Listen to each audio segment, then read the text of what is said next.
നമസ്കാരം, എല്ലാവർക്കും പുതിയൊരു വീഡിയോയിലേക്ക് സ്വാഗതം. ജൂൺ 6 കൊൽക്കത്തയിലെ വിവേകാനന്ദ യുവഭാരതി സ്റ്റേഡിയത്തിൽ നടക്കുന്ന ഇന്ത്യയുടെ 2026 ഫിഫ വേൾഡ് കപ്പിൻ്റെ ഇന്ത്യയുടെ അവസാന ഹോം മത്സരത്തിനാണ് സുനിൽ ഛേത്രി അഥവാ ഇന്ത്യയുടെ ക്യാപ്റ്റൻ ലെജൻഡനുമായ അദ്ദേഹം ഇറങ്ങുന്നത്.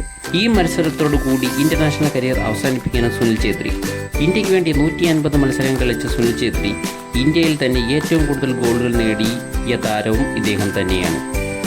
രാജ്യാന്തര ഫുട്ബോളിൽ ഇപ്പോൾ കളിക്കുന്നവരുടെ കൂട്ടത്തിൽ ഗോൾ പട്ടികയിൽ പോർച്ചുഗലിൻ്റെ ക്രിസ്ത്യാനോ റൊണാൾഡോ 128 ഗോളുമായി ഒന്നാം സ്ഥാനത്തും, അർജൻറ്റീനയുടെ ലയണൽ മെസ്സി 106 ഗോളുകളുമായി രണ്ടാം സ്ഥാനത്തും, ഇന്ത്യയുടെ നായകനും ലെജൻഡുമായ സുനിൽ ഛേത്രി 94 ഗോളുമായി മൂന്നാം സ്ഥാനത്തുമാണ്.